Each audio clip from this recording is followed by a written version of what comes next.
Donc, au courant des dernières années, les romans et les séries de science-fiction post-apocalyptique qui mettent en scène une jeune fille héroïne guerrière éclatent et prolifèrent, au point où ces filles en construisent presque une matrice, récurrente, répétée à l'infini. Le teenage craze, pour ces séries dystopiques selon le terme d'Amanda Craig, se situerait justement derrière ces jeunes filles fortes, nouvelles icônes dites féministes et surtout rebelles, à la fois à l'intérieur de leur société dystopique et dans leur représentation. Ces filles, tout en bousculant les conventions liées au féminin, participeraient à créer un idéal de toutes les convoitises. Donc, ces héroïnes tough, qui sont à la fois belles, ingénieuses, rusées, et qui, selon les mots de Sylvie Varsian ici présente, se battent à armes égales contre des adversaires masculins et féminins et déclenchent des révolutions. Ces filles sont plus que jamais à la mode et seraient ce qui rendrait la dystopie contemporaine, selon Craig, so fashionable. Les personnages de Katniss et de Triss, donc des séries littéraires et cinématographiques Hunger Games de Suzanne Collins et Divergent de Veronica Roth, sont deux exemples de ces héroïnes guerrières populaires qui incarnent des corps rebelles.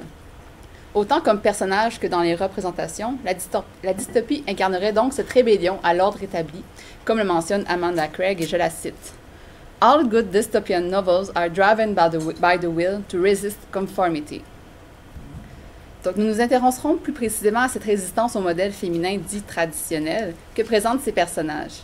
Car il est vrai que les deux héroïnes féminines qui incarnent de plusieurs façons la tough girl, telle que caractérisée par Sherry Innes dans son ouvrage, possèdent en effet tous des filles du tempérament rebelle. Elles sont endurantes au niveau physique, elles sont coriaces, endurcies, mais surtout audacieuses, spontanées et drôlement naturelles, au point où elles se font souvent rappeler à l'ordre d'être prudentes face à cette répartie qui les pousse souvent à agir sans réfléchir sur le coup de l'émotion.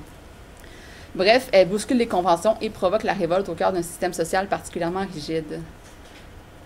Donc, ma communication, qui se penche plus précisément sur ces deux héroïnes de monde dystopique, Katniss et Triss, se veut aujourd'hui surtout une exploration autour des représentations du corps féminin rebelle, dans une idée générale que l'idéalisation des héroïnes des séries dystopiques pour adolescents passe par leur corps éprouvé et par la capacité qu'elles ont à la résistance sous toutes ses formes.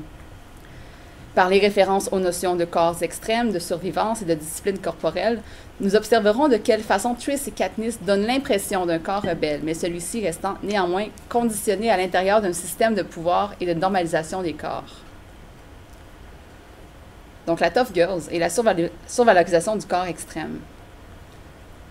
Si, selon Sylvie Varsian, je m'excuse, je vais vous citer beaucoup aujourd'hui, les séries dystopiques peuvent constituer un champ privilégié d'épanouissement des personnages féminins hors normes qui remettent en question les modèles traditionnels, ces œuvres sont surtout le réceptacle d'une nouvelle valorisation de corps extrêmes, solides, coriaces.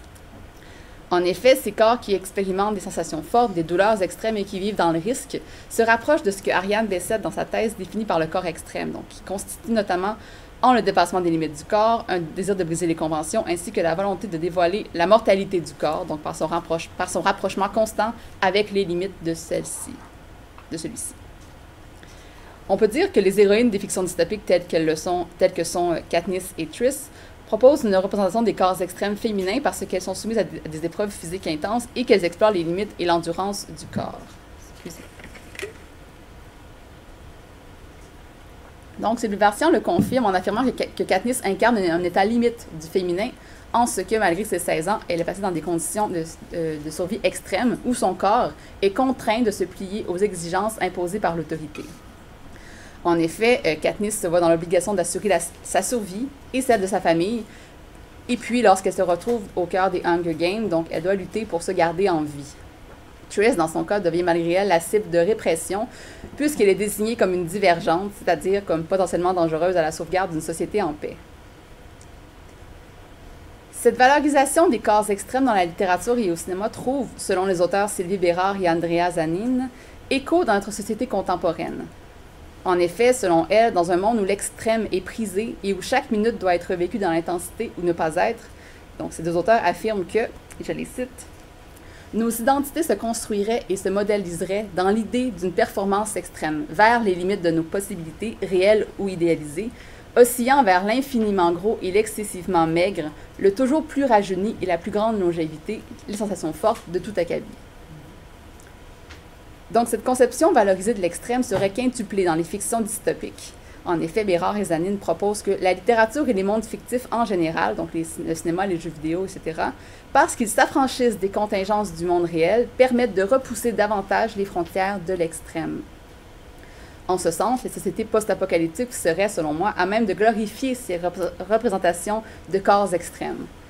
En proposant des systèmes sociaux basés sur la peur, sur la répression, dans une dynamique visant le contrôle à la fois physique et mental des habitants, ces systèmes sont mis en place à la suite de guerres sanglantes pour éviter des futures rébellions de la part du peuple et proposent des conditions de vie déjà extrêmes.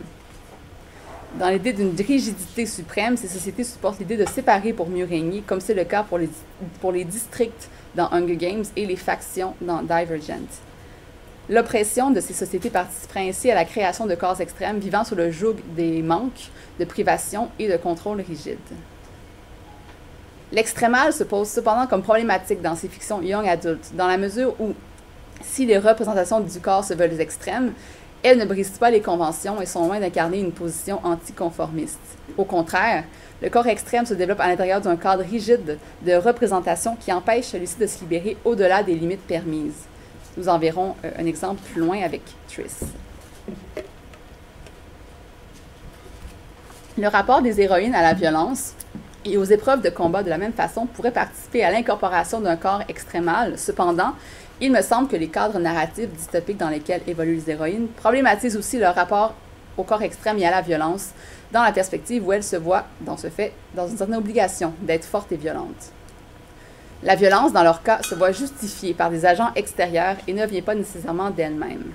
Donc, un exemple de cette dynamique se démontre facilement chez Katniss, dont la force première vient d'un besoin de survivance et de protection. La violence, donc, provenant ici surtout d'un désir de protéger ceux qu'elle aime ou de sauver sa propre peau.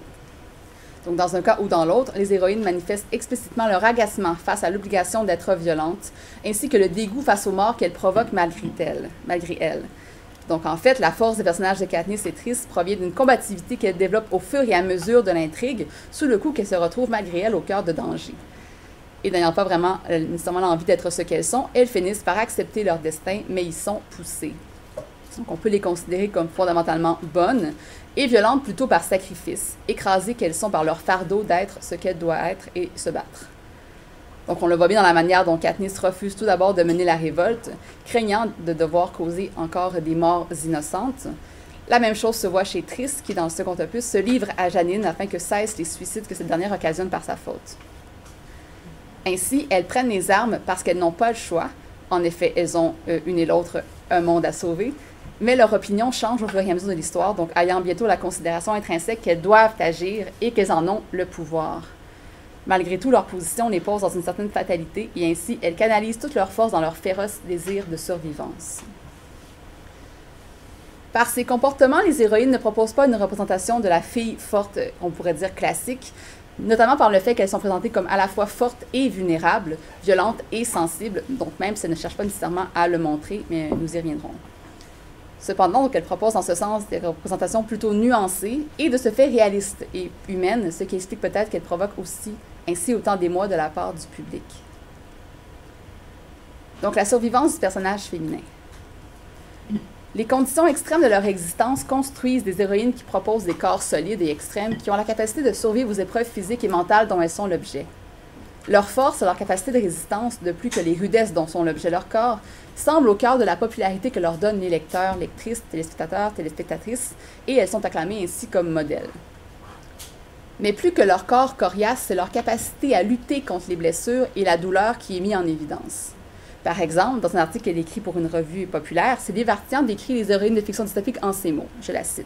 « Elles subissent d'atroces blessures, mais finissent par en guérir. Toujours, elles survivent. » Fin de la citation. Donc, la force des guerrières se témoigne ainsi par leur capacité à survivre à toutes sortes d'épreuves et surtout à s'en sortir indemnes. Encore une fois, Sylvie Vartan décrit longuement les blessures que Katniss subit, comme quoi elle sera, je la cite, déshydratée, battue, tailladée au couteau, empoisonnée, piquée par des guêpes, assommée et brûlée sur une grande surface de son corps et de son visage, ce qui la rendra méconnaissable. Forte, elle survit à ses blessures et ne pleure jamais sur son sort. Il serait possible de proposer que la popularité de ces héroïnes fortement idéalisées viendrait du fait qu'elles combleraient un vide chez les lecteurs, lectrices, téléspectateurs, téléspectatrices, comme c'est le cas de Katniss qui, selon les mots d'une adolescente interviewée par Amanda Craig, Katniss serait donc the kind of strong teenage heroine we were all waiting for. Également dans son ouvrage Tough Girls, Women Warrior and Wonder Woman in Popular Culture, Sherry Innes va dans le même sens en proposant que les héroïnes fortes, proposées de plus en plus depuis quelques années dans la culture populaire, intrigueraient parce qu'elles supporteraient un idéal de la survivance et de l'invincibilité des femmes. Et je la cite. We are fascinated by the female hero because she presents a myth of invincibility. Like her male cohorts, the tough woman is portrayed as impossible or nearly impossible to defeat. No matter what perils she might confront, we know she will survive. Cette idée de la survivance de l'héroïne guerrière peut se penser d'une première façon, donc en rébellion face aux représentations cinématographiques divergentes des femmes, donc qui traditionnellement, selon Cindy Sherman, mouraient plutôt ou se voyaient déchues. Ici, l'héroïne survit et résiste. Depuis, il est possible de concevoir cette nouvelle femme guerrière comme un catalyseur des réalités subies par les femmes dans la société, cristallisant de nouveau cette idée de manque abordée plus tôt. En effet, toujours selon Innes, et je la cite, Almost every woman dreams at one point or another about having the superpowers of toughness or character that will make her invincible. Ces observations donc nous poussent à voir la jeune héroïne des fictions dystopiques comme une allégorie de la résistance féminine au sein de la société. La résistance, donc être in control. En ce sens, les blessures subies par le corps de ces héroïnes, donc qui sont la trace de leur souffrance et de leur privation, deviennent des représentations héroïques de leur toughness, donc de leur capacité à résister et surtout à survivre. Ces blessures sont en quelque sorte les marques de guerre et des combats dont elles ont été les victorieuses, peu importe la profondeur des blessures physiques et mentales que ces épreuves ont laissées derrière elles. Les héroïnes de fiction dystopique se construiraient alors doublement sur le modèle de la résistance. À la fois corps rebelle aux institutions gouvernementales et figure de la résistance à l'autorité, leur corps physique serait en lui-même résistant, car capable d'endurer des souffrances physiques et mentales extrêmes que seule leur capacité de contrôle leur permettrait de traverser. Dans son ouvrage sur les Tough Girls, Sherry Innes reprend ce trope de la résistance en mentionnant que la Tough Girl se caractérise notamment par sa capacité d'être en parfait contrôle physique et mental d'elle-même. Je la cite. Along with showing little fear, the tough woman must appear competent and in control, even the most threatening circumstances when everyone else falls apart. Elle ajoute également que la tough woman have the stamina to endure when physically weaker women might fail. Le contrôle implique ainsi principalement de résister, mais aussi de ne pas laisser voir ses faiblesses. She can endure tremendous physical and emotional suffering and still emerge the victor. She has the tight emotional and physical control. Le contrôle des émotions participe ainsi à renforcer leur côté tough. On note notamment que Katniss contient ses émotions, refoule ses larmes, et que Triss, au cours de son entraînement, ne veut pas pleurer pour peur qu'on la prenne pour une faible. Ces contrôles, qui seraient selon Innes reprises de figures masculines, de héros forts et courageux, seraient ici repris pour le féminin, mais problématisant de ce fait l'ingouvernabilité des héroïnes, puisque faisant écho aux tropes liés au contrôle du corps féminin. Ainsi, pour prouver sa force, l'héroïne guerrière des fictions dystopiques en doit passer par l'épreuve de la résistance mentale et physique, qui la constitue ensuite comme héroïne tough. Cette idée rejoindrait peut-être cette performance du tough telle que proposée par Innes. Il est néanmoins évident que dans les séries Hunger Games, la personnage de Katniss offre une critique du contrôle des corps et de la féminité par l'intermédiaire de la mascarade qui l'amène à devoir performer le corps féminin, mais Triss, de son côté, est davantage dans la reproduction de la discipline corporelle.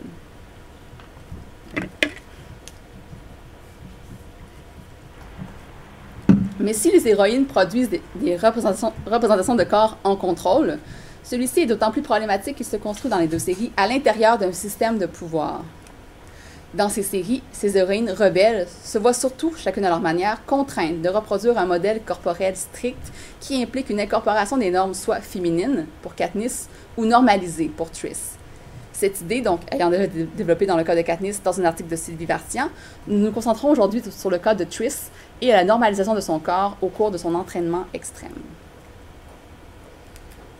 Donc, au moment de son affectation à la faction qui sera la sienne pour le reste de sa vie, Triss, dont le test a démontré un résultat divergent, donc ce qui l'a fait capable d'intégrer plusieurs factions, choisit les audacieux, dont les membres ont comme fonction de devenir des protecteurs de la société, des soldats, des membres de la police ou des gardiens du mur qui entourent la ville.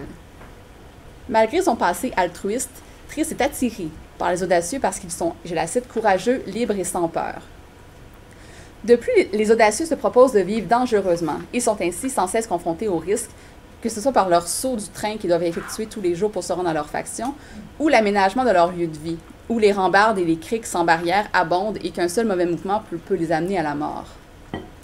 L'attirance de Triss pour cette faction se traduit ainsi parce qu'elle semble y retrouver un mode de vie extrême dans lequel elle doit tous les jours y renouveler sa survivance, rendant ainsi sa vie doublement active et excitante.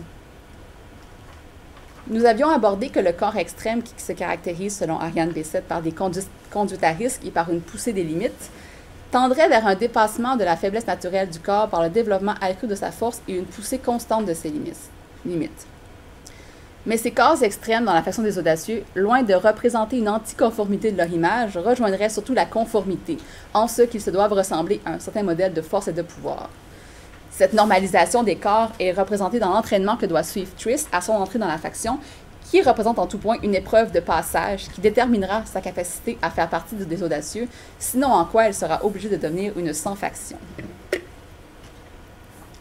L'entraînement, intense et très rigoureux, autant au niveau physique que mental, et qui se veut destiné à développer sa force, son courage et à vaincre ses peurs, se fera pour Triss sous le joug de deux entraîneurs masculins forts, stricts et intransigeants. Par le combat corps à corps, le lancer du couteau et la pratique du tir, le corps de Triss se verra poussé au maximum, mais surtout régulé, par l'installation d'un système de classement strict avec élimination dans lequel Triss sera mis en compétition féroce avec ses camarades. La place au sein des audacieux étant peu nombreuse et se devant d'être méritée, les novices ont peu de marge de manœuvre pour défier les contraintes et se voient ainsi obligés d'incorporer un modèle de combativité et dont le corps rejoindrait celui normalisé par la faction, donc afin de passer l'épreuve et de correspondre à ce que les entraîneurs attendent d'eux. Triss, qui désire prouver sa place dans la faction, se devra donc de soumettre son corps aux difficiles attentes de ses entraîneurs, de devenir comme ceux-ci le désirent et surtout de résister. Je la cite. En fait, je cite un entraîneur, ça dit « On verra bien combien de temps tu vas tenir ». Son corps sera ainsi forcé, blessé, mais surtout moulé et régulé selon le modèle strict de combativité des audacieux, qui n'acceptent parmi eux que ceux qui ont assez de force pour passer à travers l'entraînement. Cette dynamique de contrôle des corps se déploie plus précisément dans la relation entre Triss et son entraîneur, Four, alors qu'il témoigne d'une attitude supérieure à l'égard de Triss au début de l'entraînement, parce qu'elle provient des altruistes, qu'elle paraît faible et qu'elle a, selon lui, aucun muscle. Four développera de l'estime, puis de l'amour pour la jeune novice qui aura prouvé qu'elle était capable d'être forte, de se battre et, en quelques mots, de résister aux épreuves et de subir la douleur sans flancher. La transformation de sa force, de son caractère et de son corps au fil de l'entraînement se verra un modèle valorisé, surtout qu'elle remarqua que son corps elle-même entraîné est désormais musclé. Je cite un extrait du livre en français. Dans le miroir, je découvre des muscles qui n'étaient pas là avant, sur mon bras, mon ventre. Je me pince la taille où une fine couche de gras annonçait de futures formes, plus rien. L'initiation a éliminé les rares courbes qu'avait mon corps. Est-ce une bonne chose ou mauvaise? Au moins, je suis plus forte qu'avant. Il devient manifeste que l'entraînement se veut un espace où vont se développer une force et un courage extrême, mais surtout la modélisation de corps balisés. Cette mascarade du rite de passage du corps se traduit également par le port de nouveaux vêtements sexy et de tatouages qui participent de cette normalisation de ce qui peut être constitué comme tough, donc ce qui rejoint l'idée de Sherry Innes comme quoi ces héroïnes can be tough but must retain a certain amount of vulnerability and femininity. Triss ne devient attrayante et développe sa confiance en elle que par l'intégration de ces éléments normalisés. La normalisation des corps se voit ainsi dans l'iconographie que présente Triss à l'écran. Sans être exagérément féminisée et sexualisée, elle constitue tout de même un corps féminin, donc on peut dire typique, par ses longs cheveux, son corps mince et son maquillage quelque peu ténébreux. Triss se constitue également comme désirable au sein de la relation amoureuse qu'elle développe avec Four et ainsi demeure au sein des normes hétérosexuelles classiques. Il est tout de même pertinent de noter que dans les films subséquents, Triss tend à briser cette image, notamment par sa coupe de cheveux masculine et son comportement de plus en plus violent. Finalement, cette reconduction de la discipline corporelle du corps de Triss fait que l'on assiste aussi à une réduction de son autonomie et de sa capacité d'agir. On voit ainsi son corps assujetti à un homme ou à un pouvoir plus grand, bref, à une instance supérieure qui dictera le développement du corps de la jeune fille et ainsi sa représentation en tant que personnage genré. Triss, comme Katniss, donc si elle présente à premier égard des corps rebelles, ne sont jamais ainsi libérés des contraintes sociales ou de pouvoir. En effet, la rébellion de Triss et de Katniss s'inscrit partiellement dans une reconduction de la discipline des corps. C'est comme si ces séries mettaient en évidence l'impossibilité pour la femme d'avoir une réelle prise de subjectivité, particulièrement dans Hunger Games, où cette impossibilité est critiquée par le biais de la performance médiatique de Katniss.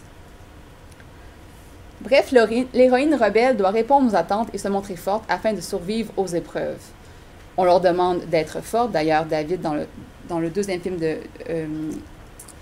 Divergent, dit à Triss, « Tu dois te montrer forte, promets-moi d'être forte. » Les héroïnes féminines des séries dystopiques se voient ainsi poussées à se battre, à ne pas montrer de faiblesse et surtout à triompher. Elles évoquent en ce sens un esprit de survivance féroce qui rejoint forcément les lecteurs, lectrices, téléspectateurs, téléspectatrices qui semblent y retrouver leur propre force. Dans le cas de Katniss, cette réussite se manifeste surtout par l'épilogue heureux de la fin, qui, comme le précise Sylvie Vartan, montre la résilience du personnage et l'idée très forte qu'il est possible de se reconstruire et de retrouver goût à la vie, même après des épreuves extrêmes. En cela, les héroïnes constituent des modèles évidents de force et de résilience. Je terminerai cependant par une réflexion. Car le triomphe et cette survivance du corps féminin peuvent avoir un goût doux amer au sein de ces dystopies qu'on pourrait qualifier de modernes, puisqu'en comparaison aux dystopies des années 1950, 1990, les lecteurs, lectrices, téléspectateurs, téléspectatrices ne doutent pas une seule seconde que ces filles pourraient mourir ou échouer. Les dystopies modernes deviennent en ce sens une littérature cathartique, qui peuvent nous amener à nous questionner sur leur fonction, à savoir que si elles permettent de nous extraire de notre réalité par leur représentation d'épopées dangereuses qui finissent bien, elles auraient aussi comme danger de normaliser et neutraliser ce qui est psychologiquement insupportable. La survivance des héroïnes dystopiques, ainsi, nous questionne à notre capacité de normaliser la violence et à valoriser ces corps et ces sociétés extrêmes, puisqu'ils sont désormais qu'un chemin à traverser vers un monde meilleur qui attend de l'autre côté. Merci.